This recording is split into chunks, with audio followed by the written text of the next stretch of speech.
चित्रा, चित्रा, पता नहीं कहाँ चली गई। प्यास लगी थी। कितना अच्छा होता कोई बैठे बैठे पानी दे देता।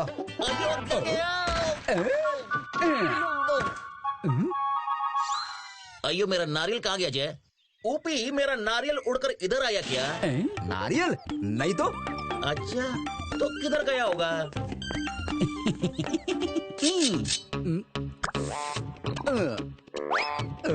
ये गड्ढा तो बड़े काम की चीज है।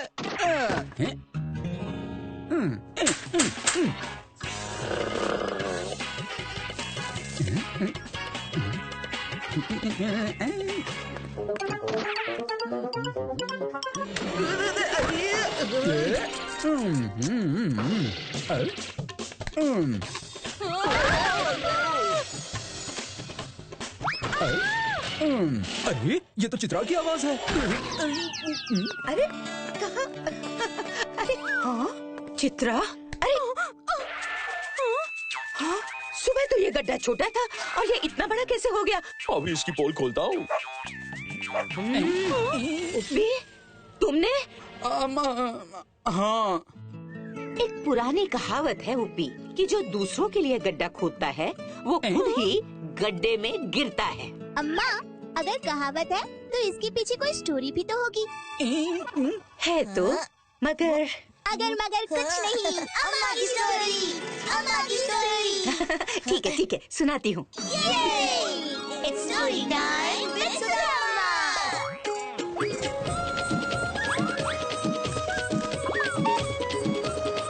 A lesson for the uncle। ये कहानी वीरवारा की है, जिसका एक चाचा के सिवाय इस दुनिया में कोई नहीं था। मगर उसका चाचा हाथी सिंह केवल नाम का ही चाचा था। असल में वो था दुश्मनों से भी बढ़कर। वो हर पल यही चाहता था कि वीरवारा को इतना परेशान किया जाए कि वो अपना घर छोड़कर कहीं और चला जाए और उसकी संपत्ति उसे मिल जाए। हाथी चाचा, मेरा घर का दरवाजा खुला है, मैं बस अभी आया। जाओ बेटा जाओ, तेरे नाक में ऐसा दम करूंगा कि घर द्वार सब छोड़कर भाग जाओगे। तबड़क तबड़क।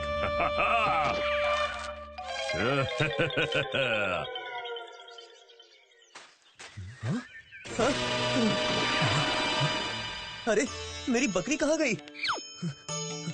हाँ, चाचा, आपने बकरी को कहीं देखा? अरे भाग गई होगी जंगल की तरफ। वीरवरा को अपने पहले के अनुभव से पता चल गया था कि ये काम किसी और का नहीं, उसके चाचा हाथी सिंह का था। इसीलिए उसने एक योजना बनाई।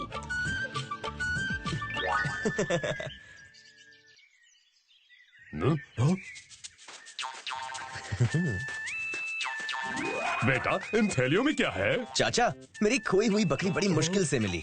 मुझे सिक्कों की जरूरत थी तो मैंने उसे शहर में बेच दिया, जिसके बदले में मुझे 4 थैली सिक्के मिल गए। जंगल में भगाई बकरी से मिल भी गई और एक बकरी के बदले 4 थैली सिक्के। अच्छा, ये तो बड़ी अच्छी बात है। यहाँ सस्ते दाम में खरीदूंगा और वहाँ महंगे दाम में बेच आऊंगा। तबड़क तबड़क। हाथी सिंह वीरवरा की बातों में आकर गांव से 30-35 बकरियों को खरीदकर शहर ले गया, जहां उसे खरीद से भी बहुत कम दाम मिले, जिसे देखकर वो आग बबूला हो गया। उसने मुझे बेवकूफ बनाया, छोड़ूंगा नहीं उसे मैं।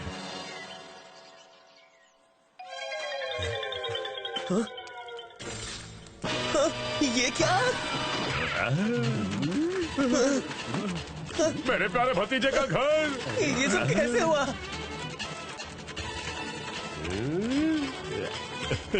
मैंने बहुत कोशिश की मगर सब जलकर राख हो गया। तबड़क तबड़क। घर जल जाने से वीरवरा बहुत रोता रहा। इस घटना के बाद वो अब हमेशा के लिए इस गांव को छोड़ने का फैसला कर अपने घर की राख को लेकर चल पड़ता है।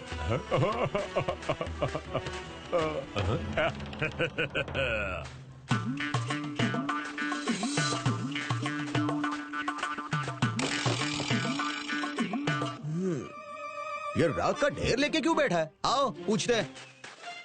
क्या बात है भाई, तुम्हें यहाँ पहले कभी नहीं देखा और ये राख की ढेर लेकर यहाँ क्यों बैठे हो? तुम्हारे लिए ये राख होगी, मेरे लिए ये पूरा संसार है। पूरा संसार है? जरूर ये कोई पवित्र राख है। पवित्र राख? अच्छा, थोड़ी सी मुझे मिलेगी। चाहे तो थोड़े सिक्के ले लो। नहीं, बिल्कुल नहीं। अच्छा भाई, बेचना नहीं चाहते हो तो कम से कम चुटकी भर ही दे दो। हाँ, मुझे भी। मैंने सुना है ऐसी छोटी राख से बड़े चमत्कार होते हैं। अब इन सिक्कों के लिए मना मत करना है।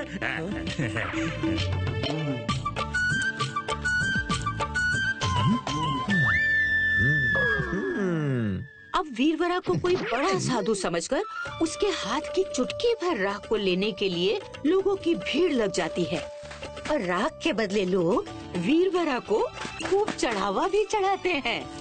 अब वीरवरा के पास राख के बदले अच्छे खासे सिक्के हो गए थे, जिसे लेकर वो फिर से अपने गांव की ओर लौट गया, जहां उसकी बात को सुनकर उसका चाचा हाथी सिंह हैरान हो गया।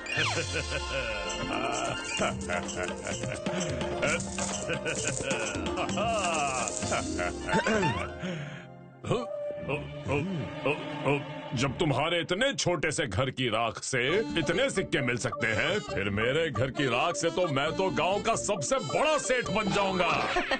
हाथी सिंह ने अपने घर को आग लगाई और उसकी राख लेकर उसी जगह पहुंच गया। ये गठरियों में क्या है भाई? राख। राख? एक और आया राख वाला। रुपयो। हमें पता चल गया है कि इस राख में कोई चमत्कार नहीं है। मारो मारो इसे, मारो,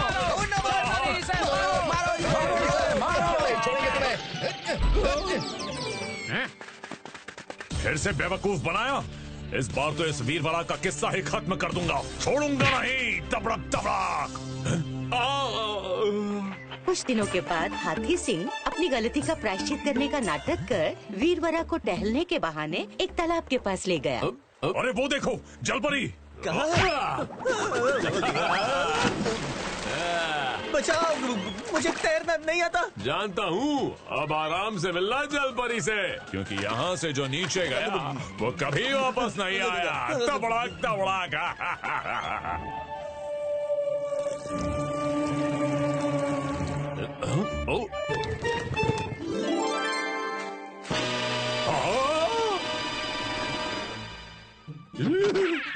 वीरवरा तुम, और ये कौन है? राजकुमारी, चाचा जी का आशीर्वाद प्राप्त करो। प्रणाम चाचा जी। राजकुमारी, ये सब क्या है?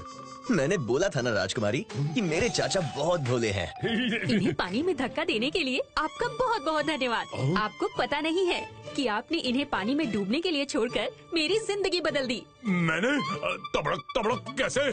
पानी के अंदर अलग ही राज्य है। वहाँ बने राजकुमारी के महल में मैं जाकर गिरा, जहाँ इन्होंने न सिर्फ मुझे बचाया बल्कि कल ही हम दोनों ने शादी भी कर ली है। इनके महल में बहुत खजाना है। यूँ समझिए कि चारों तरफ सोना चांदी यूं ही बिखरा पड़ा रहता है। अच्छा, आप हमारे महल आइएगा जरूर। लालची हाथी सिंह के दिमाग में वीरवरा ने जो लालच का बीज बोया था, वो ज्यादा देर तक जमीन के अंदर टिक नहीं पाया और सोने चांदी के लालच में हाथी सिंह जाकर सीधे गहरे तालाब में छलांग लगा देता है, जिससे वो कभी बाहर ही नहीं आ पाता है। अरे चाचा जल्दी जाओ, खजाना आपका इंतजार कर रहा है। मेरी जान बचाने और राजकुमारी बनने का नाटक कर मेरे रास्ते का कांटा हटाने के लिए तुम्हारा बहुत बहुत धन्यवाद। तो उन्होंने महल, राजकुमारी, इन सब चीजों का नाटक किया था? बिल्कुल। इससे पहले कि हाथी सिंह की तरह ही मेरा खोदा गड्ढा भी इतना बड़ा हो जाए कि उसमें मैं ही डूब जाऊं, उसे भर के आता हूँ। भराओ भराओ, जल्दी भराओ।